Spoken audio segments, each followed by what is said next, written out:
This morning, new details into an arrest of a Portage police officer. What we know about the moments leading up to that arrest. Plus, running for a new post, the position Wisconsin Secretary of State is pushing for. And a terrifying flight. How Delta is responding after a piece of a wing came off a jet mid-flight. Good morning, everyone, and welcome to News 3 Now This Morning on your Thursday. I'm Kyrie Unley. I'm Chris Stanford. Thank you so much for joining us. You know, I was on vacation for a few days. Yes. Hot and humid Missouri. You know how it is there very well. Coming back to Wisconsin, it felt like fall had arrived. Yeah, definitely a big shift in things since you left. Yeah, well, it's feeling great out there as far as I'm concerned. Let's see what we're in for this morning. Savannah, good morning. Good morning. It's a foggy start, but yeah, almost fall-like, not as cool as what we're going to see in the coming mornings, though. Specifically, Monday, Tuesday, and Wednesday mornings are going to be very chilly. There's a chance of showers ahead of a cold front. That'll be the reason behind the cooler temperatures. Late Friday night for us across southern Wisconsin into early Saturday morning. The rest of the weekend looks dry, and then we're tracking that stretch of fall-like temperatures next week. Here's a sneak peek at the weekend. Morning showers, like I mentioned, Saturday early.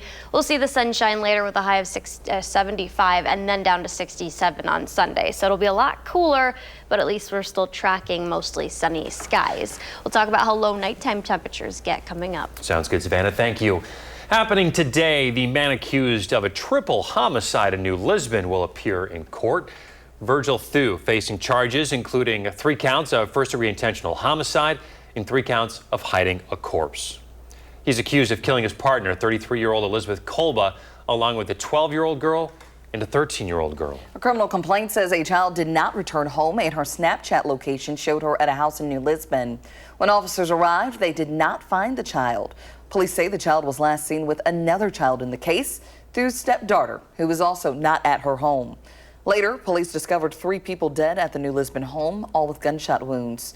A few weeks later, officers found Thu sleeping in an alley. He told detectives that he remembers shooting all 3 victims. Thu is due in court at 10 o'clock this morning for a preliminary hearing. The father of the Abundant Life school shooter is also due back in court today. A criminal complaint says Jeffrey Ruppnow gave his daughter access to guns while knowing about mental health issues prior to the December shooting. His lawyers filed to have that complaint dismissed earlier this week.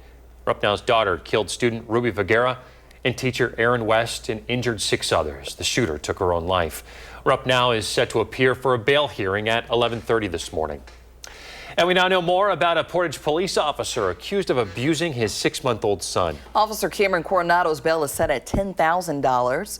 Police arrested Coronado after his wife brought their 6-month-old to the hospital where a CT scan showed bleeding in the brain, allegedly caused by Coronado's abuse. The state attorney says this is part of a pattern of behavior. The state attorney also disclosed that Coronado expressed suicidal thoughts and was hospitalized, making him unreachable to law enforcement. The public defender cited Coronado's history as an officer to argue for bond set at no more than $1,000. Having served as a member of law enforcement himself, he does have significant respect for law enforcement officers and the justice system. The public does need to be protected against the behavior that we see narrated in the criminal complaint. And finally, bond can be used per statute to prevent intimidation of witnesses. The judge ultimately went with the state's recommendation. Coronado is also not allowed to have contact with his wife or children.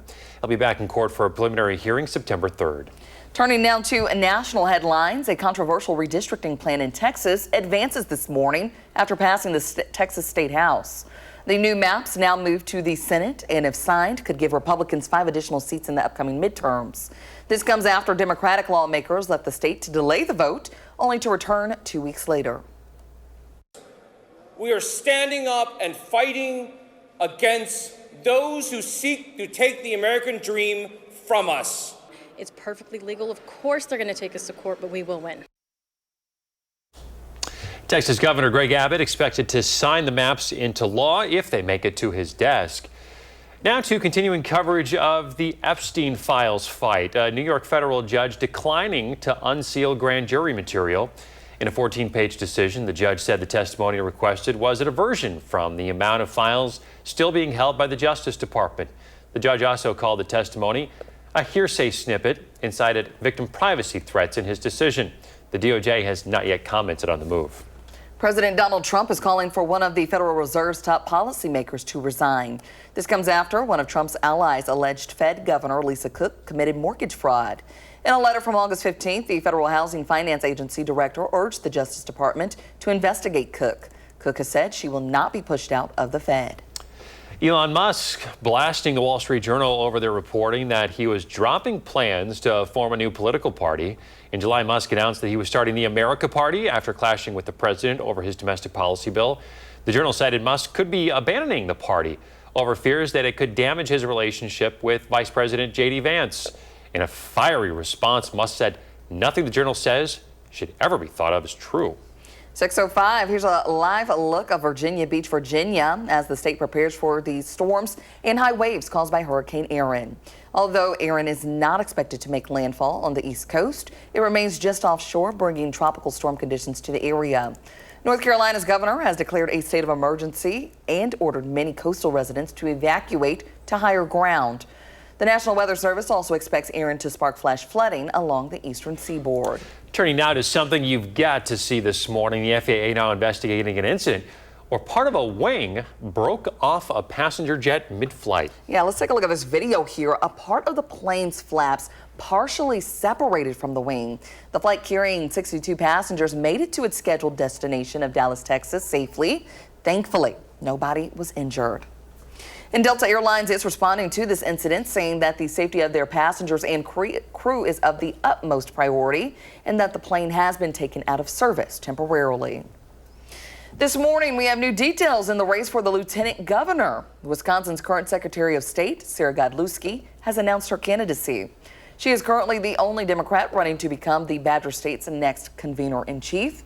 Godlewski began her political career lobbying to keep the office of state treasurer open before later winning the position. At the state capitol, lawmakers are proposing a way to make back-to-school shopping a little more affordable. That's by adding a 3-day tax holiday. It would suspend local and state sales taxes for school items, exemptions on clothes with a cap at $150 an item, and school supplies with a cap at $100 an item. A local dad says he spends about $150 on each kid every year.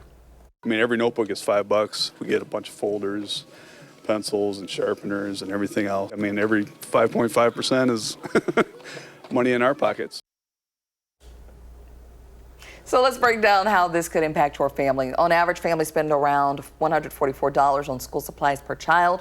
Wisconsin sales tax is 5% and Dane County sales tax is 0.5%. So if you spend $144, you'd be saving just about $8. Better than a kick in the pants. Yeah, I'll say any little bit helps, right? Yeah, happening today as we get ready to go back to school. The Rock County YWCA is getting ready to celebrate the end of summer. The event will kick off at the organization's main office at 4:30 this afternoon. It's open to everyone, and it gives families the chance to connect for one last time before they start the school year. The event will feature a bounce house and some special cold treats. Is it feeling like summer is over?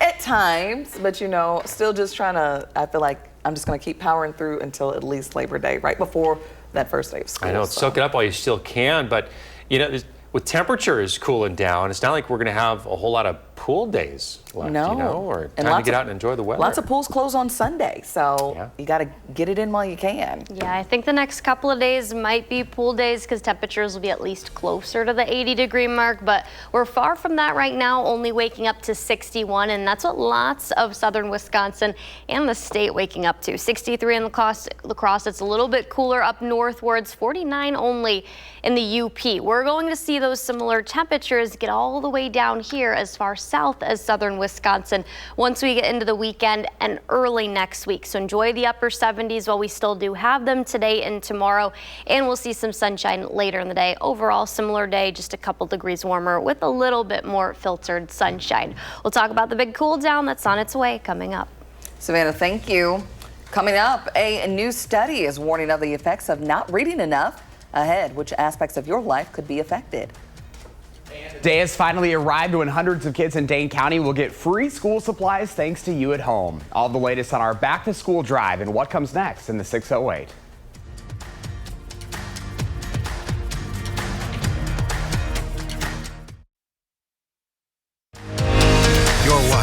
3 Now This Morning, moving forward. Welcome back. In your morning health news, a majority of teens with depression in the U.S. aren't receiving treatment. That's according to a University of Tennessee study that found only 47% of adolescents aged 12 to 17 who had a major depressive episode say they got any kind of treatment. Black teens and teens living in rural areas had the lowest levels of mental health treatment. Experts say Americans just aren't reading as much as they used to, and it's bad for our education and our health. The University of Florida study found daily reading for pleasure has dropped 40% over the last 20 years. And it could be because of the rise of digital media, less leisure time, and less access to books in libraries. Researchers say reading for pleasure supports mental health, empathy, creativity, and lifelong learning. Eating more omega fatty acids could protect women against Alzheimer's disease. A King's College London study found women with Alzheimer's had lower levels of omega fatty acids than healthy women. Researchers say women should make sure they eat enough omega fatty acids, either through fatty fish or supplements. The study also noted men didn't seem to get the same benefit. 6:13, Savannah is tracking some fog out there. Good morning. Good morning. We're down to 10 miles in Madison. Some surrounding areas are also right there. Wisconsin Dells is under 2 miles of visibility. Boscobel's at 1/4 mile. Viroqua at 7, and then Black River Falls at 0. So the fog is much more dense and widespread north and west of Madison.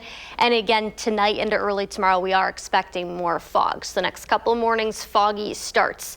That's a live look outside of Platteville this morning. Very foggy there. 61's our current temperature. So we're near normal, but temperatures will be a little bit cooler than that once we get to the afternoon. So once the fog clears by mid to late morning, still expecting a little bit of cloud cover similar to yesterday. And then we'll see the sunshine return later this afternoon into the evening. 62 in Monroe, 64 in Janesville. We've got a lot of areas that are down into the upper 50s though, and these are not the coolest temperatures that we're going to see in the near future. In fact, that's Sunday, Monday, and Tuesday nights where temperatures are going to be a lot lower.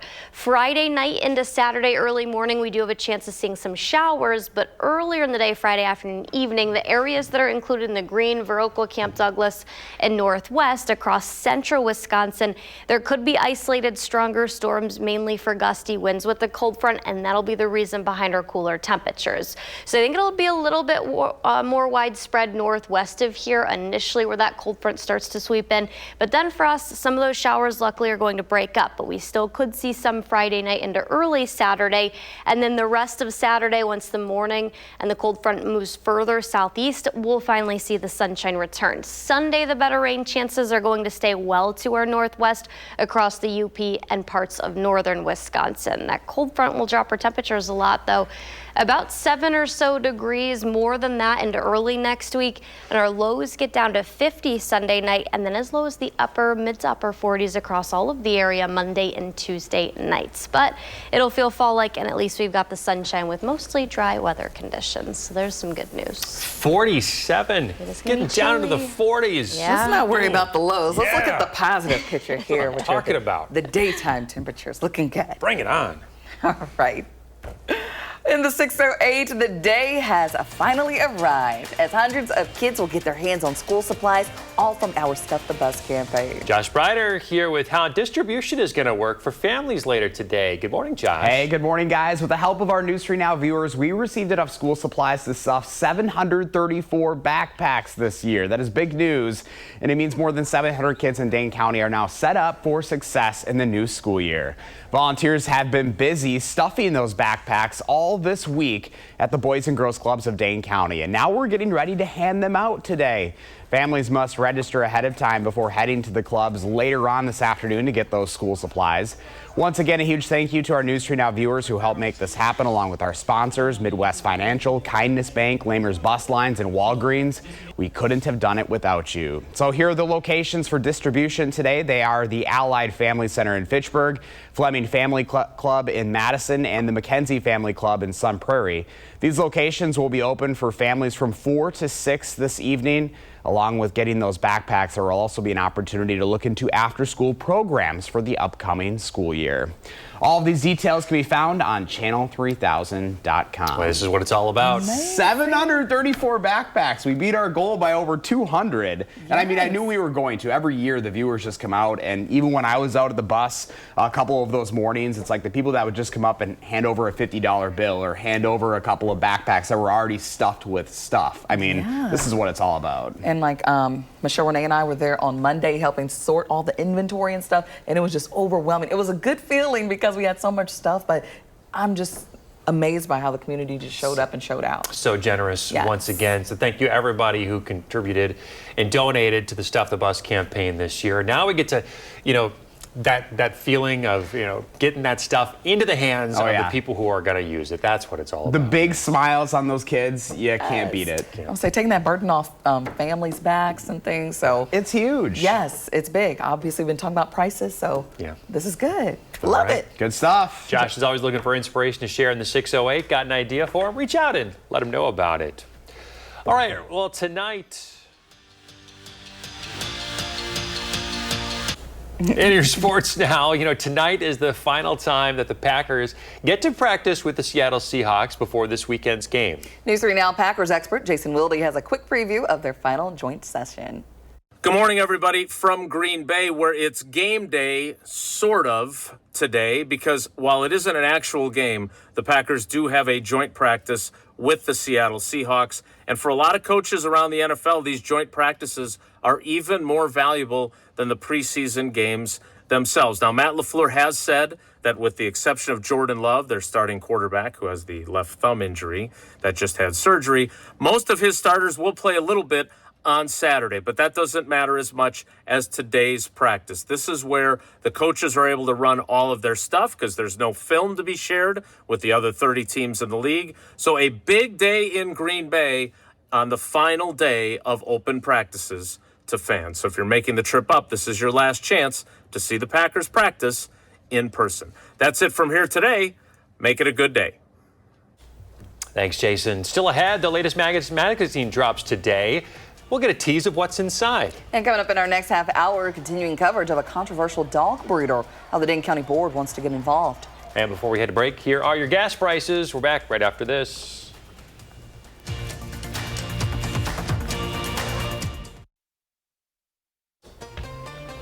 We are back here at 623 with a sneak peek at what's in this month's Madison magazine. Joining us now is the editor-in-chief, Andy Bailey, with all you need to know. Good morning. Good morning. Yeah, you guys are the first to hear. This is our Chef of the Year issue. Yeah, Chef of the Year. That's a big deal. It is. That is a huge compliment to somebody local.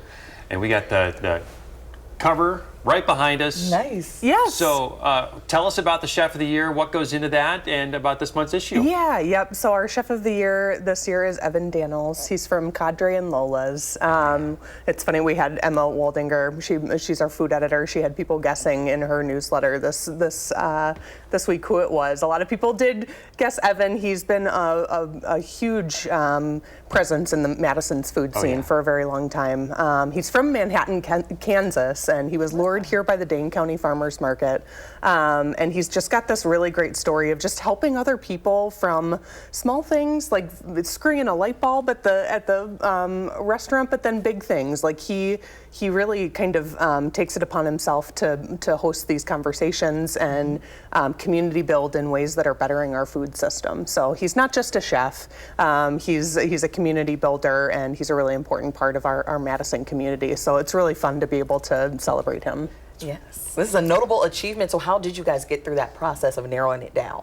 Well, we kind of take stock of the food scene every year. We've been doing this for 18 years, actually. We looked back, our first Chef of the Year was named in 2007, Shinji Muramoto. And since then, it's just been a way to really recognize these people that work really hard. I mean, a chef works 80 hours a week, really, really hard hours to feed us in ways that really nourish us, not literally, but also as a community, and it's places that we go to celebrate big celebrations.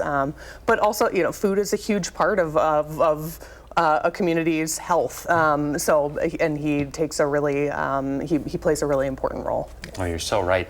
What other articles in the issue can we look forward to this month? Yeah, so it's funny. Maggie Ginsburg, our former managing editor, has been pitching this story about menopause for a long time. We're like, story about menopause, okay, but how are you going to do that in a really fun way? She does it in a really fun way. She talks about how she's had this text message exchange with her friends that talk about, nobody's talking about this. We need to talk about menopause and how it's, that half the population goes through it, and so there's a really great feature story in this issue for that. We've got a story about cricket, the game of cricket. If you didn't know, Kyle Jones actually gives us a great starter on the sport, and then Stadium Takeout we also feature because it's going to be game day coming up here soon, football season. 1 week from today. Yep. All right, so much. Andy, thank you so much for joining us. We're back right after this.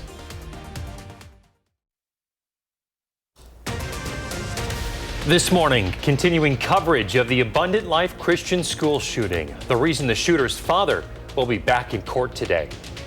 This is our favorite time of year because we actually get waves. And officials sound the alarm on tropical storm conditions, but that doesn't stop everyone. How Hurricane Erin is threatening the East Coast. Plus, can we officially say football season is here? What we're looking ahead to this week.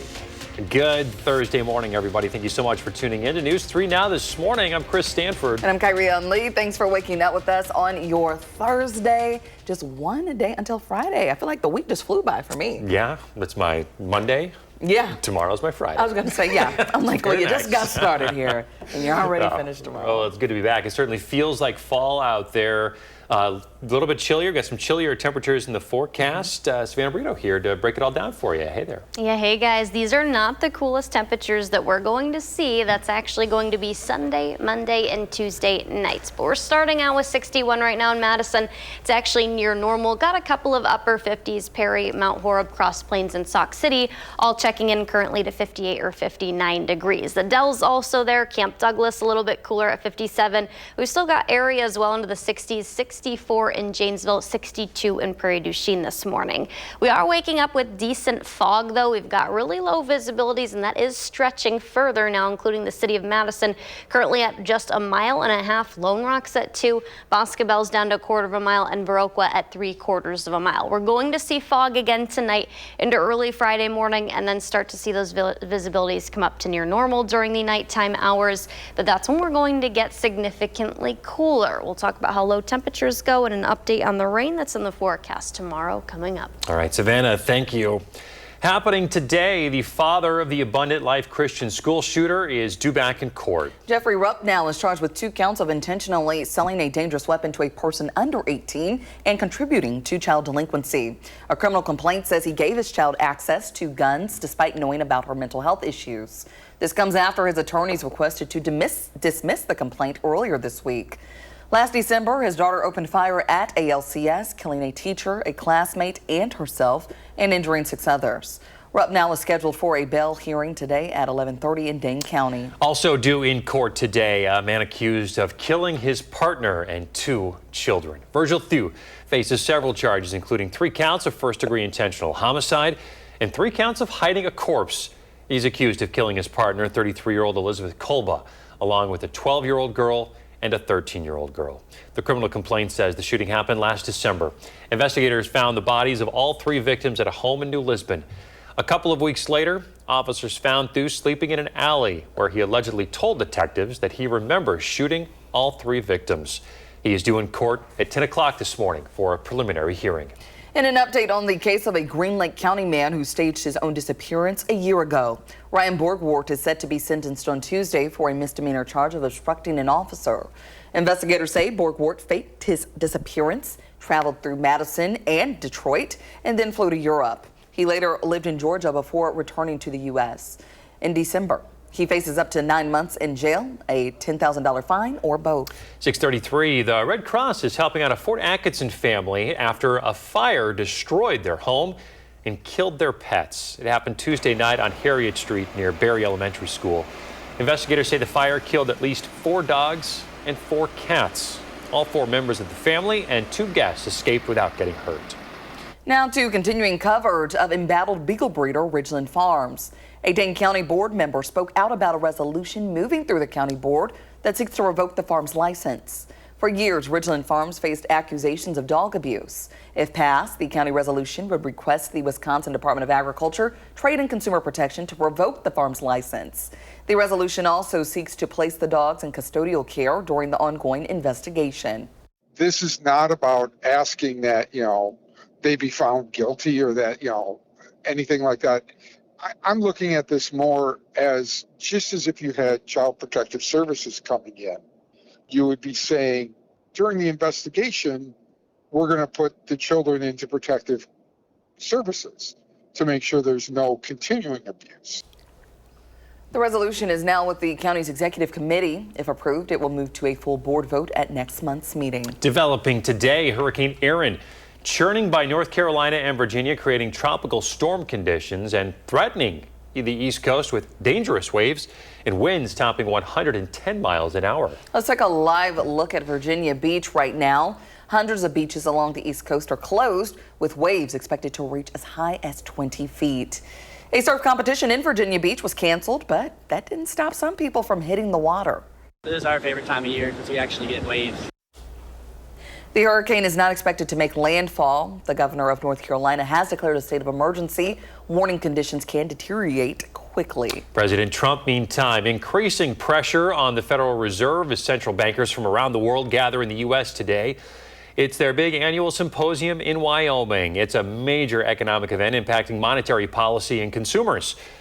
Fed Chair Jerome Powell giving the keynote speech today, and analysts say he might signal a modest rate cut given labor market concerns. Trump wants him to be more aggressive, though, and says that Powell should resign. Now he's saying the same thing about Fed Governor Lisa Cook. Let's see how the markets are doing this morning ahead of the big summit. And we can report this morning that Dow futures, S&P futures, NASDAQ futures are all down. Dow futures are down about 125 points. Now to state capitol news. While much of the focus is on next year's governor's race, we have details on a new candidate running for lieutenant governor. Current Secretary of State Sarah Godlewski has announced her campaign. She began her political career lobbying to preserve the office of state treasurer, a position she later held. She then ran for U.S. Senate before being appointed Secretary of State. The lieutenant governor is often called the convener-in-chief, with informal power to elevate key issues. She chose to run for this role rather than governor. I'm hearing how people are being priced out of their homes. Nurses are working 2 to 3 jobs just to stay afloat. And I can't change that as Secretary of State. That's why I think this role for me is the best, being that partner that can position myself to best help solve these critical challenges here in Wisconsin. She is currently the only Democrat in the race. To the Brewers now, all those free burgers from George Webb are long gone. The restaurant gave out about 180,000 of them yesterday to celebrate the Brewers' 12-game winning streak. George Webb needed 25,000 pounds of beef, 4,000 pounds of onions, and 300,000 pickle slices. That's a lot of pickles. They did give out about 100,000 vouchers over the weekend for fans to pick up a burger between August 25th and 29th. It's only the 3rd time ever George Webb has had to make good on their burger giveaway. Well, the Crew in Chicago last night looking to avoid their first 3-game losing streak since early May. Down 2 in the 9th, Danny Jansen jolts some life into a comeback for an RBI single. 1-run game. Later, bases loaded, Willie Contreras at the plate. He's going to pop out to second. That'll do it. Brewers lose to the Cubs 4-3, and that's 3 in a row. The Brewers have lost. They'll get another shot to beat the Cubs today. And we can officially say football season is here. Later today, high school football kicks off. Then on Saturday, the Packers will go up against the Seahawks for a preseason game in Titletown. And in 1 week, Wisconsin Badger football returns to Camp Randall. News 3 Now is your home for all things sports. Our team will be covering it all. Thinking about all those athletes out there who have been practicing in those long hot days, getting some relief in the weather. They're probably looking forward to this cool down about as much as anybody. Yeah, this will feel real good out there in those pads. So, yeah, so I'm sure they're looking forward to this. Meteorologist Savannah Brito getting us up to date as you head out the door. Good morning. The big story is the fog and, the cool temperatures that are in the near future. Janesville not seeing any fog, same with the Dells. But here in Madison, we're down to just 1.5 miles. Monroe and Lone Rock at 1, Boscobel, Viroqua, and Black River Falls all at 0, and Camp Douglas down to to 1/4 mile. I still think we'll see fog tonight into early tomorrow morning before we start to see better mornings, but cooler ones too. That's a live look outside of Madison. You can see the lake a little bit in some of those buildings, but definitely a cooler start too. 61, we'll see temperatures that near the 70-degree mark at 10 in the morning. Your lunchtime temperature 72, and I think that's when some of those thicker clouds move out of here and we'll see more sunshine. And then we've got the big cool down to talk about that'll stick around into early next week. More details are coming up. Savannah, thank you. Coming up in your consumer news, the fast food chain that is set to lower prices. And the day has finally arrived when hundreds of kids in Dane County will get free school supplies thanks to you at home. That's not me, but I'm going to have the latest on the back to school drive and what comes next in the 608. Look at You're watching News 3 Now this morning. Moving forward. 6:42 in your consumer news this morning. The U.S. is facing a shortage of roughly 4 million homes, but many new and future homeowners are looking to build from the ground up. A new list from Realtor.com says that Madison's metro area is a prime spot to do it. A local builder says the number of people choosing to build new has stayed pretty consistent, but the shortage of homes for sale makes it more enticing. Although only 14% of homeowners can afford the average cost of building a home, he says there are still options. Higher end lots and a little more diverse layouts. And then there's some areas where the lots are more typical, less expensive. Madison, the only Midwest metro to make its home in the top 10. But economists say for this market to truly excel, there needs to be less red tape. McDonald's is cutting prices on its combo meals. The fast food chain says its most popular combos will cost 15% less than if customers bought each item separately. McDonald's hopes this move will attract value-minded customers who are turned off by spending $10 or more on a fast food meal. Labor Day travel is not expected to break records like Memorial Day or the 4th of July. AAA reports data for Labor Day weekend, August 28th through September 1st, shows gas prices holding steady. Average hotel rates are down 11% compared to 2024, and domestic airfares are 6% lower. Last-minute deal seekers won't be alone. A lot of travelers this summer sort of waited and waited to decide if they were going to actually spend on a summer trip. So what we saw over the summer is a lot of last minute or close in bookings for summer travel. This uncertainty prompted airlines to reduce schedules compared to the post-pandemic travel boom, and fewer seats can lead to higher airfares. It's not going to be a record? Yeah, I know. It seems like we're always talking records. Like everyone is a record. Yeah. As long as I can remember. But not this time. Not this time. Yeah, but at least I guess the prices are holding steady, I suppose. So there we go. All right. Let's see if you're staying home. What's the weather looking like? Savannah's got your certified most accurate forecast. Oh, look at that fog out there. Yeah, this is looking downtown Madison. A lot of fog. You can kind of see the lake and the boats on the water, a couple of those buildings, but we are waking up to pretty low visibilities, dense fog affecting some of the area, including us here in Dane County.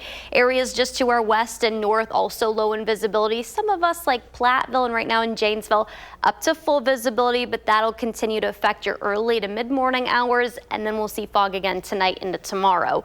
Temperatures aren't that bad. They're near normal. 61. We've got a lot of cloud cover out there too. Can't rule out another area of mist or patchy drizzle.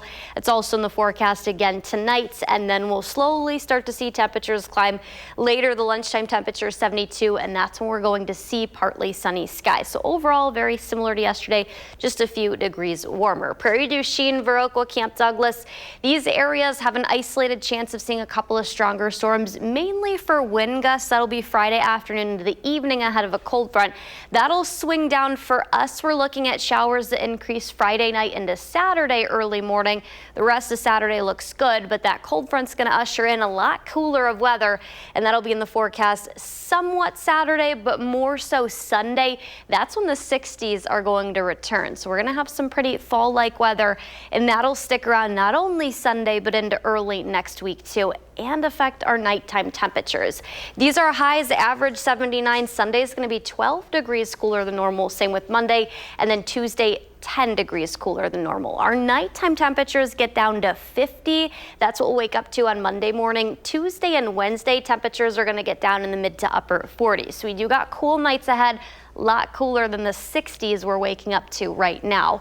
It's not necessarily going to stick around. We'll see nighttime temperatures rebound back into the 50s next week after that, and then heading into Labor Day weekend, probably only going to see highs in the lower to mid 70s. So, you know, not ideal, but if you're out boating like Josh might want a sweatshirt. Yeah. It'll be a little cool. Yes, a little cool, and I know a lot of pools close on Sunday, so you gotta get in that time while you can. Summer flew by. Yeah, a little too quick for my liking. I don't think you're that It's sad. so comfortable outside. It feels so good. That's fine. That little chill, that little crisp in the air in the morning. Yeah. Oh, I love it. I love it. I love it. Chef's kiss. Okay. Oh, you guys. All right. Hey, Savannah's looking to plan your day. She'll give you a personalized forecast, but here's the thing. You got to send her a video or a picture or an email. That'll work too. Here's how to do it. We hope to hear from you soon.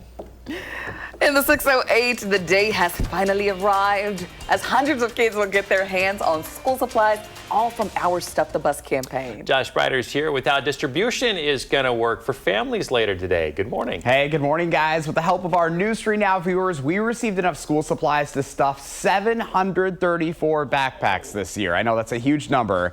And that means more than 700 kids in Dane County are now set up for success in the brand new school year. Volunteers have been busy stuffing all those backpacks this week at the Boys and Girls Clubs of Dane County, and now we're getting ready to hand them out. Families must register ahead of time before heading out to the clubs later this afternoon to get those school supplies.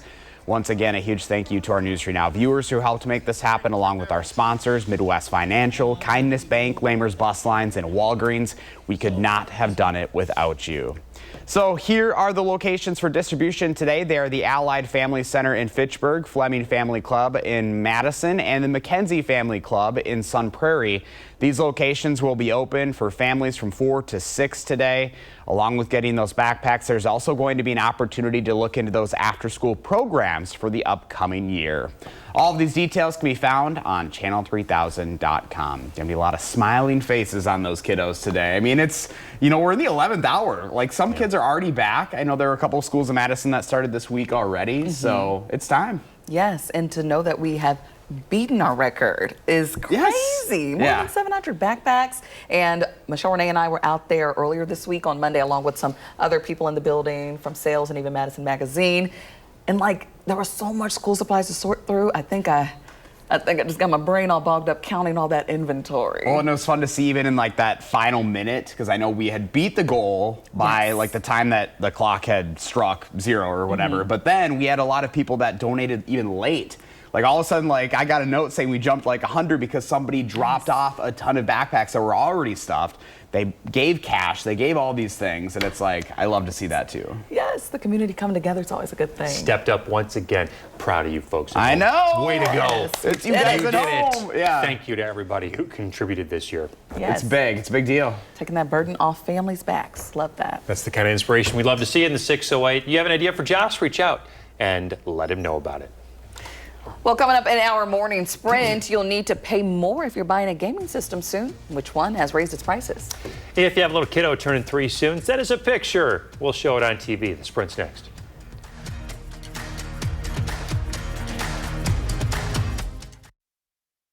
.653, time for the morning sprint. Jeffrey Ruppnow, the father of the Abundant Life Christian School shooter, is due back in court this morning.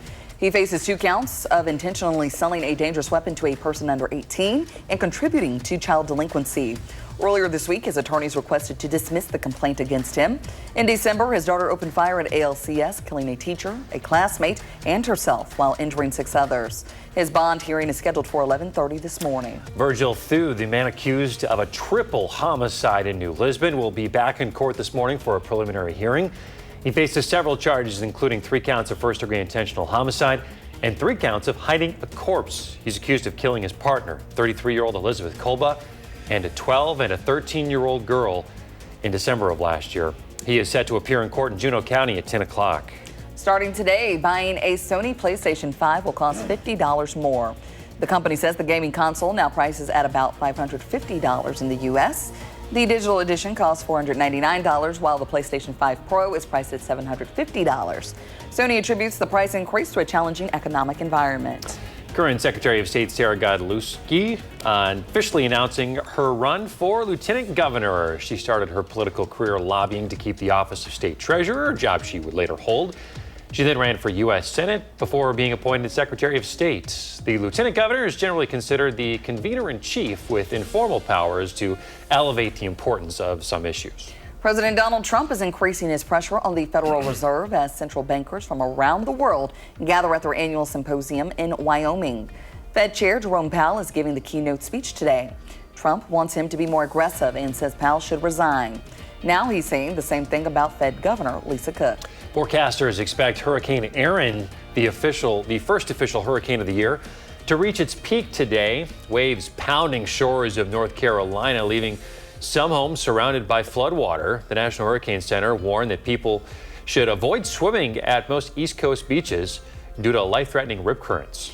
The Republican-controlled Texas House of Representatives voted to advance a controversial redistricting plan that considerably favors the GOP. The new map, pushed by the president, positions the Republicans to pick up 5 more U.S. House seats in the upcoming midterm election. It is likely to trigger similar revisions in California, where legislators want to create new Democratic-leaning seats.